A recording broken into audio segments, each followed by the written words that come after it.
Literally, the greatest people that I've ever met could see something in me that I cannot see in myself when I'm 25. What is this? So I sat down and thought to myself, you are not going to do this any longer. You are not going to sleep on yourself any longer, and you are not going to disappoint your childhood self any longer.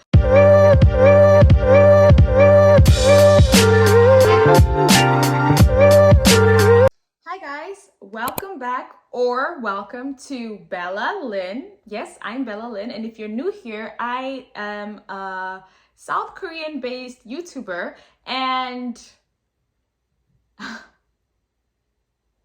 see, I was gonna give a brief intro and introduce like what I do or stuff like that, or what my slogan or my line or my niche is, but I can't because of the reason why you're watching this video. I don't know. I don't really know. I am trying my best to find out. I'm in a quarter life crisis, and you are probably in a quarter life crisis too if you're watching this video. Or maybe even if you're not. If you don't think you're in a quarter life crisis, you probably are, and you don't know it.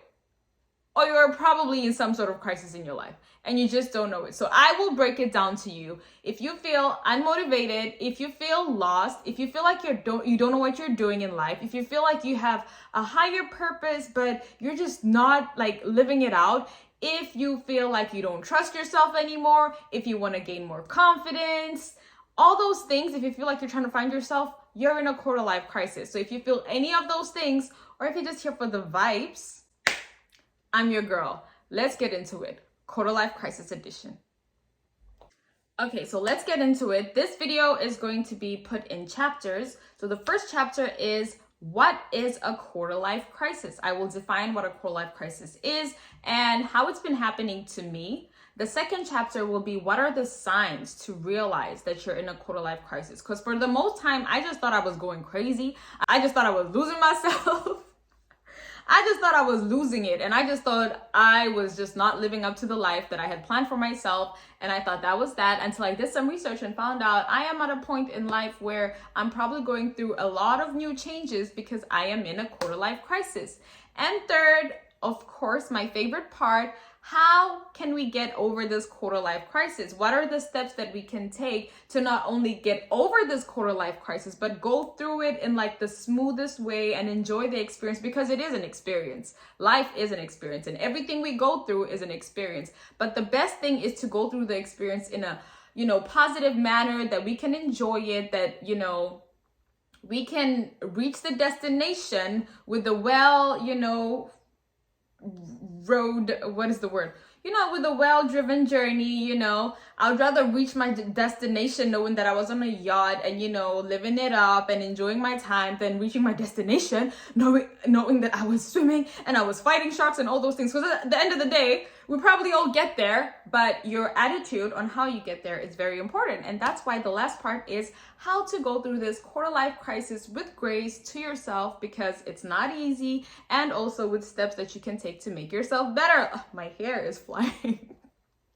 Okay, so I have my notes here on my computer. So if I look to the side, just know I'm looking at my notes because I did my research on this topic and I wanted to share it with you guys. So the first thing is, what is a quarter life crisis?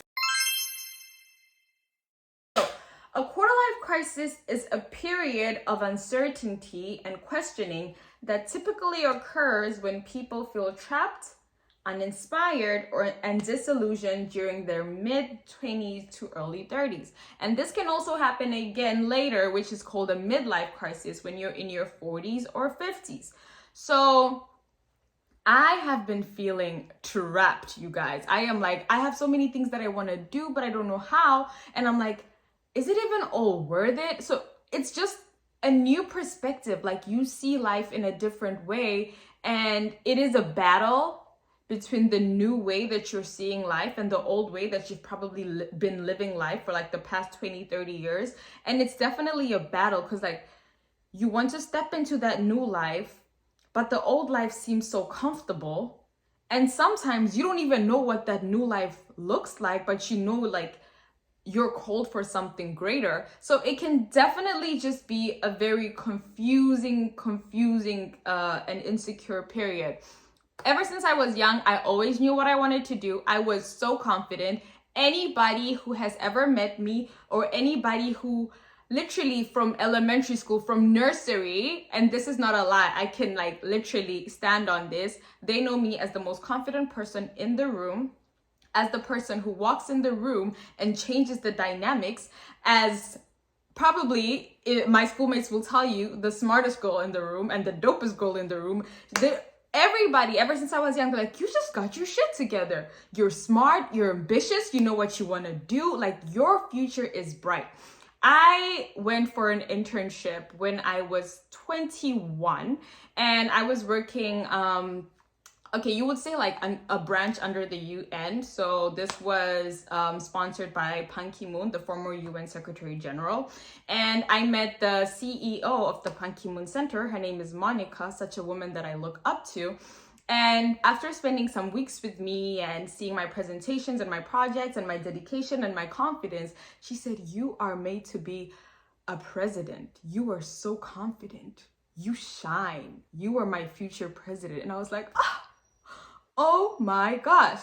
And now look at me. I'm 25 and I've lost all that confidence. Literally, the greatest people that I've ever met could see something in me that I cannot see in myself when I'm 25.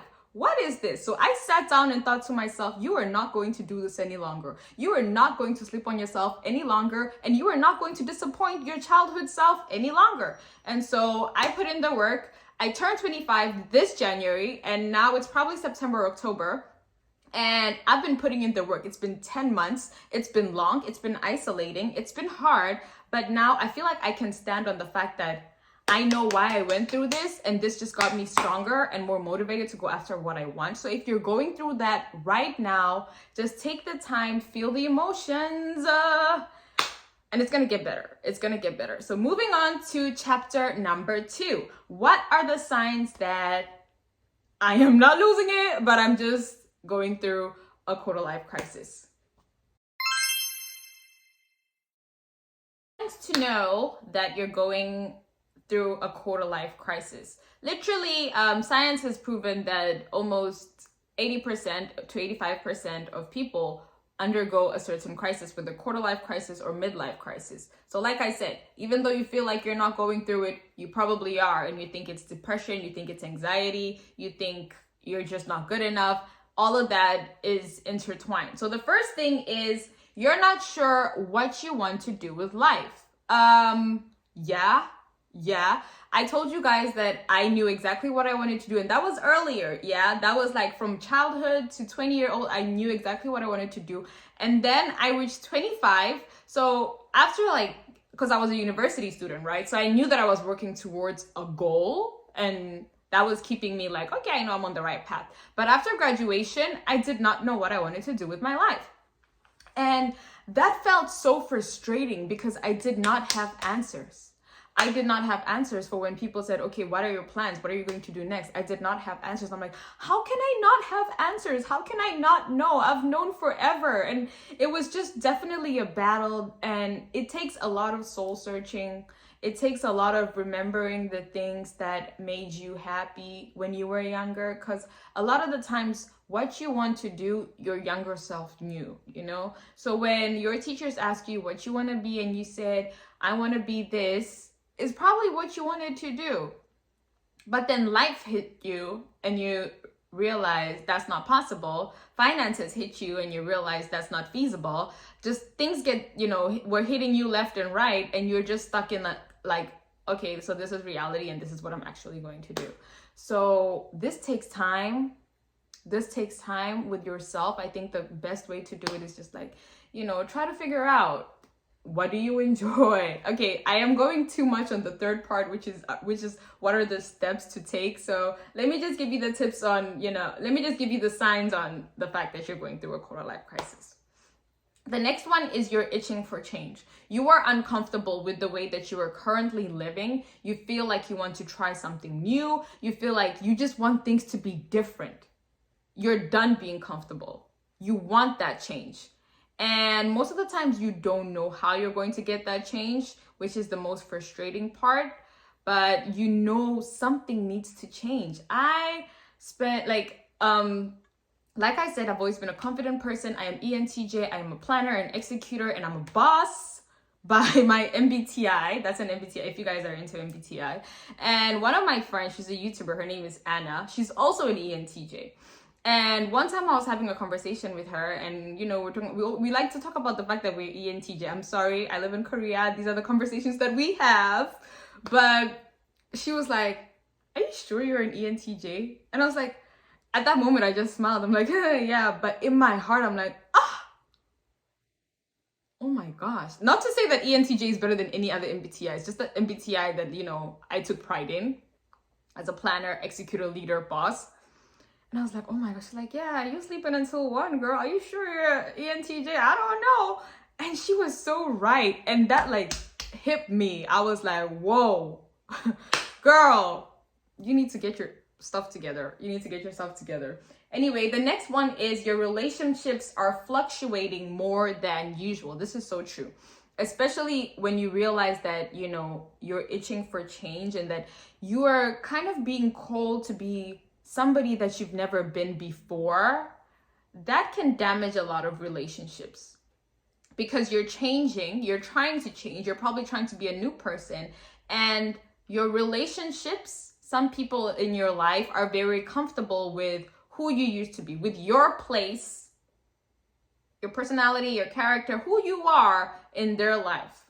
So when you start to shift and you start to change, it is uncomfortable for them. It is new. Just as it is new for you, it is new for them too, and it is uncomfortable. And then there are two types of people. There are people who will embrace it and give you the space to grow and encourage you. And then there are people who will try to probably put you down, downplay the fact that you're going through a change, or just not be comfortable with it and exit your life because probably they can't benefit from you anymore. Just there's things that they'll do to try to put you in the place that they are used to you being in their lives. And a lot of relationships are gonna bounce because of that, and you have to be ready for that. You have to be ready for that. When you change and you feel like you're changed to be something else, to fulfill a higher purpose, there are two types of people, two ways that people can accept it. And sometimes it's going to be negative, and when it's negative, your relationships are going to fluctuate, and you're going to want to let them go. You're going to want to shut it down. Shut it down. Shout out to Ella. Anyway, yeah. The next one is you may be experiencing feelings of social isolation. This goes hand in hand with the previous point. Everything just goes hand in hand together, actually. And like I said, you realize that you want something new. And of course, if your social relationships are fluctuating, you feel isolated, right? And even it doesn't have to be the other person. It's just you. You feel like you want to isolate yourself because the things that used to be fun don't seem so fun anymore. And you're just trying to find out what is the new fun, what can make me feel better now. And so most of the times, your drinking buddies or whatever, they're gonna want to go out and stuff like that, and you're not gonna want to. You're gonna miss out. FOMO's gonna hit you. But don't forget, this process, it's part of the process. It's part of the process. The isolation is building time, honey. Isolation is where you plan, you execute, you learn more about yourself, you read more, you meditate more, you pray more. This isolation time is key. Everybody who you think is a big deal, who you think has achieved something, who you think is the blueprint to what success means to you, they had a period of isolation where they could really find themselves and find their purpose. Everybody. So this isolation is key, but it will hurt during the time that it's going on. It will hurt. You will feel a lot of FOMO, but that's okay. It's a quarter life crisis. It's not the end of the world. Your isolation is your motivation. Yeah, I'm trying to rhyme. Next one, which is hit me, is you will feel more insecure. You will feel more insecure. For me, it's you will feel so insecure. For me, who is used to being a confident person, like the most confident person in the room, I felt that one. I felt really insecure, like I had nothing to bring to the table. I remember, so I'm sorry, I keep on like telling my stories because like I just want to, build a picture on what it seems like, and just let you know that you're not alone, and also like share my experiences, because that's the point. You can find this information anywhere, but I just want to give you my insights to it. I remember one time I had brunch with a group of people who I think were very influential people and such good role models. And this is recently. And, they asked me, what do you do? Or what do you want to do? And I had nothing to say. These are people who are influential, who want to help me. Like, literally, I've had someone very influential in my life that I love say, how can I help you get to where you want to go? And I had no answer for this person because I didn't even know where I wanted to go. I was so insecure. I didn't even feel like I was worthy of where it is that I wanted to go. So I had nothing to say. And I look back and I'm just like, wow, damn, like that's such a missed opportunity. And success is when opportunity meets preparation, right? So that was such an L on my side. But in this life, you're going to take many L's. You're going to take a lot of lessons. And for me, that was a lesson that I have to be more prepared. Like I have to look inward and find what it is that I want to do, who it is that I want to become, who is this lady that I want to become, who is this woman that my childhood self would like dream about, like, oh my gosh, when I'm 25, I'm going to be this, I'm going to do that, who is this person? How can I make plans and have habits and do actions because honestly, that really got to me, because to become any person of influence, or to become even the person you want to be, it takes a village. It takes help. Nobody ever made it on their own. They needed some help in any sort of way. It takes a village. And the fact that I couldn't even speak what I needed because I felt like I was undeserving, that really got to me. And I felt like something had to change. You'll excuse my lighting outside. The sun went completely down and it's getting quite dark, but that's okay. It's the message. That's what's important. Anyway, and of course, all these things correlate into one of the biggest signs that you'll even get. It is anxiety and depression. So sometimes you get anxiety and depression and you don't even know where it's coming from. It just like creeps in on you. You're bored and you start thinking and you're anxious and you have depression. But most of the times it's probably because you have a lack of purpose and you don't know what you're doing with this thing called life. And you don't even know that. It's like subconsciously you're depressed, but it's like, if you actually knew what you wanted to do with life, would you be sulking? If you actually knew who you wanted to be, would you be sulking and depressed? Or would you be trying hard to like actually get to those things and be that person and become that person? And yeah, basically those are the signs. Those were most of the signs for me. And it could be so different for many other people. Some people get an urge of like traveling the world, like they want to just experience new experiences, and that's okay. That's okay. You just have to lean into those signs, realize what it is that you're going through, and find out how to overcome it or how to go through it in a breezy manner, which is my next chapter, how to overcome a quarter life crisis. Okay, so steps in which you can overcome your quarter life crisis. So first of all, you need to identify your triggers. Find out what triggers you. You have a trigger point somewhere. You need to identify and find out what that is. I will share my example. My trigger during my quarter life crisis was somebody asking me, what's my plan? That was such a trigger to me because I'm like, wait, back up. I don't even know what's my plan. Don't ask me that. And I realized something is wrong with me. It's not with the people asking me if I have a plan or what my plan is. Something's wrong with me. I gotta work on that. So identify your triggers. Identify what are those things that, if it happens, it's like, hold on. And even if you have a reaction to it, like me, like when you would ask me what are my plans, I'll just be like, don't you have plans to focus on? Why are you so worried about me?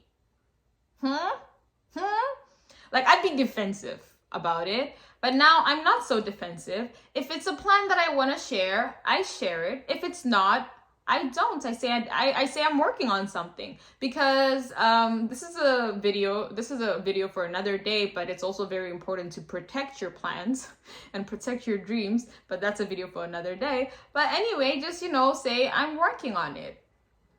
And that's that. Identify your triggers, look within. Why does this trigger me? Why am I triggered by this? And try to give yourself those answers. Another thing that you can do is find what makes you happy. And if you don't know what it is, you have to try new things. You got to do a lot of things and find what makes you happy. I remember when I was younger, this was in elementary school or primary school. That's what we call it in South Africa. I was a swimmer. I used to swim for like under 10, under 11, until like I was 13. I was a swimmer. I was a netball player. My God, I love netball, and I worked so hard on that. That's a story for another day too.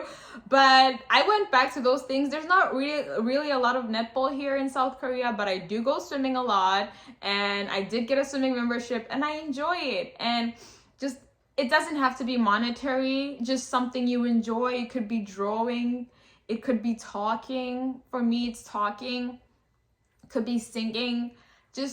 And take time out of your day to do that. Take time out of your day to do that. I have a mentor that I have a call with every day on Sunday, a Zoom call. She's my mentor. She's actually my therapist, but she doesn't know that.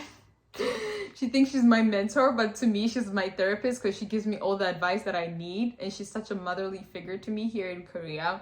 And she said, money is a result of finding what you love. And finding what you love results into your purpose. So whatever it is that makes you happy, do it. Practice it, get better at it. Don't be so critical. Enjoy it. Enjoy the process. And just do it regardless. If you love it, you're not going to care if anybody else loves it, right? If it makes you happy, you're not going to care if it makes anyone else happy. And that's the key. The key is to do something that makes you happy, because if it's that, you do not give up on it. You don't. You just don't. For example, me and my YouTube that I'm coming back to, don't judge me. Like I said, I was going under a quarter life crisis, so no questions asked, but I'm back, and this is the content that I want to put out. I did a lot of vlogs, I did a lot of beauty stuff, and a lot of, kind of cute, welcome to Korea vlogs, and people love them, and, showing Korean culture because I'm here and stuff like that. But that's not what I want to talk about. I want to talk about my journey to making myself better. I want to talk about how we can help each other become better, become more confident, achieve our dream life. Maybe it's not what people want to hear, but I like it, and I'll be putting it out there, and that's what matters. So if you have something that makes you really happy, just keep on doing it. Just keep on doing it. Don't care about anything else, and that helps you find your purpose, because your purpose is gonna make you happy. Like, when you're doing your purpose, like, there's just something inside of you. It just makes you happy. You feel so fulfilled. You feel so at peace when you're doing something that you are meant to do. So experiencing new things, finding things that make you happy, and one of them is going to be your purpose, or one of them is going to be something that you want to do, or one of them is going to want to at least make you want to wake up in the morning and do it, which is a good start. Next thing is incorporate self-care. And I'm not talking about masks and nails and facials and stuff like that. Like self-care from within. Journal, meditate, take time, and self-love, self-trust. I have a thing about self-trust. you know? And I like to say, if you trust someone and they don't keep their word, they break their promises over and over again, you're just like, oh, okay, like that person is not trustworthy. I do not want to mess with them. So why do you keep doing that to yourself? I had to have a real hard talk with myself about that. I hate it when people are late. I hate it when people cancel on me. I hate it when somebody says they're gonna do something and they don't. Believe me, my partner knows that. So why do I do it to myself? Huh? Like, why? I should treat myself the way I want other people to treat me too. And if somebody that I love is sad, if somebody that I love doesn't feel good, I'm gonna try my best to take care of them, to take them out, to be loving, to, you know. So why don't I do that to myself? Yet I'm my longest commitment. So definitely just self-care. And it's not the superficial stuff. Yes, face masks are nice, facials are nice, getting your nails done, you know, getting a new wig or haircut is nice, but it's from here, from within. The next thing is, now we are going to go into like the real deal. So we're talking about like, you know, within, working on ourselves within. So you found that thing, right? You probably found it. You found something that makes you happy. Now create a plan to monetize that thing. Create a plan to be so good at your craft, at that thing that you love, that it's monetizable. Now, this plan could be, you know, a 5-year plan. You don't have to be the best swimmer and actively compete in the Olympics by tomorrow. It could be a 10-year plan. But every day, make sure that you are taking a single step to achieve it. So let's say you want to be an artist, a singer. Create a plan, maybe, you know, each day practice that your voice gets better, you're better at higher keynotes. So I didn't say like go out there and find an entertainment company to sign you tomorrow, but just create a plan that is feasible and makes you feel like you've done something, at least something, to reach that goal, no matter how long it may be. That also builds self-trust, because you go to bed and you're like, I said I was gonna do this and I did it, and I'm like a tiny step closer to manifesting that thing that I want, and that's okay. So create a plan, and just the goal is to try to be a little bit better every day, not to be the best in a day. That's impossible. Next thing is work a side hustle. Work a side hustle. So if you're stuck in a 9-to-5 that you do not like I said, that plan, I mean, this goes hand in hand with the previous point. If you're stuck in a cycle of a 9-to-5 that you don't like, or you have some obligations and responsibilities that you have to do to pay the bills and to survive, then set aside at least 2 hours a day on that thing that you love doing, creating that thing that you want to create. When I say side hustle, it doesn't mean that it has to get you money. I'm not telling you to work 3 jobs, because that's tiring, but just like set aside some time to just cultivate and create that little baby of yours that you love and that you know you want to show to the world one day, and just keep working on it while you do whatever it is that you have to do and all your obligations throughout the day. I do it too. Next thing is to trust the discomfort. It's gonna be uncomfortable. Like I said, you are gonna lose friends. It's just gonna be uncomfortable, but trust the discomfort. Believe me, it's all gonna work together for your own good. Whatever happens to you is working together for your own good, whether good or bad. So trust the discomfort. Lean in on that discomfort. I know it's so uncomfortable going from who you were to who you want to be when you're stepping into from one place to the other and you're in the middle. This middle is so uncomfortable, but it's okay. You know where you're going. you know where you're going. And so definitely facing that, embracing the discomfort has really helped me, and finding out that, other people have been there too. Like I said, almost everybody goes through this, which takes me to my other point, is that speak with somebody who has been through this. I remember I talked to my mom, and my mom, she got married very young, and by 30, she had me and my 3 other siblings, and she was a wife, and she never really had the time to even sit and think about that. But she told me that she went through a midlife crisis in her late 40s, where she felt like she wasted her whole youth. And so just conversations with people who have been through it, just for you to know that you are not alone, and you are not going crazy, and everything is gonna be fine. You will be okay, okay? You will be okay. It is a period. I have come to terms with that. It is a period, and I am not less than, and I am not insecure. I was just finding my way, finding my way. And yeah, it's been good to talk to people. There's so many videos online. There's a lot of motivation online. Just expose yourself to that information. And the next thing is, don't panic. Do not panic, because I've been panicking for like the past 5 months, and it has not helped me. Don't panic. It's gonna be okay. Just go through the emotions. You will be okay. Just the most important thing that I can say is that you need to take a step back and isolate yourself to find out what really makes you happy. And once you find that out, everything else is somewhat easier. You can take the blows easily. They don't get you down, Take the blows, get up like Rambo, fight again. They don't knock you out. Yeah, and this is just a video that I would have wanted to see in the beginning of this year.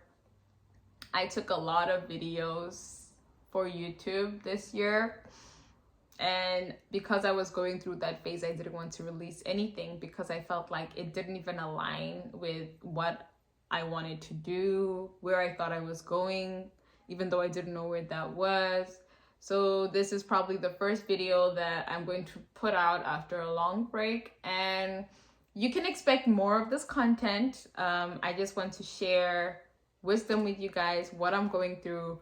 We are going to get through it. This quarter life crisis is not going to defeat us. It's not going to define us, but it will uplift us and elevate us into the next calling that we are meant to step in. Okay? It is all a part of the process. Do not panic. You got this. Let's grow together. Let's say bye-bye to this quarter life crisis and just cruise through it. Enjoy it. Enjoy it. Life is not about the destination. Never, ever, ever put too much thought on the destination where you forget that the journey is just as beautiful. Okay? You gotta be happy on your way to happiness. And that's a word. Okay, I love you guys. Thank you for sticking in. And before I go, now, let me reintroduce myself. Allow me to reintroduce myself, because like I said, this year has been a whole lot of not knowing. My name is Bella Lynn. Thank you for watching. If you've reached the end of this video, one thing I used to do is comment a fruit if you've reached the end, so that I know that you're a real one. This fruit is peaches. Comment a peach, a nice plumpy peach, if you've reached the end of this video. And I am a South Korean based content creator. I talk about wellness, lifestyle, and finding your true calling. And that's on period. That's on period. That's who I am. I help you find yourself while I'm also finding myself. I have a podcast. It's called Finding You with Bella. You can follow me on my Instagram for some more short form motivation. And I like it. And nobody's going to tell me not to do it, even if this video gets 10 views. Okay. And I love you guys. I'll see you guys on my next video. Please like, comment, subscribe. It helps me out a lot on this journey. And I wish you a beautiful day. And I'm sending you so much love. You got this. You got this. This life is not gonna win. You are gonna win, and you are gonna step into your higher purpose. Thank you for watching, and I'll see you guys in my next video. Bye.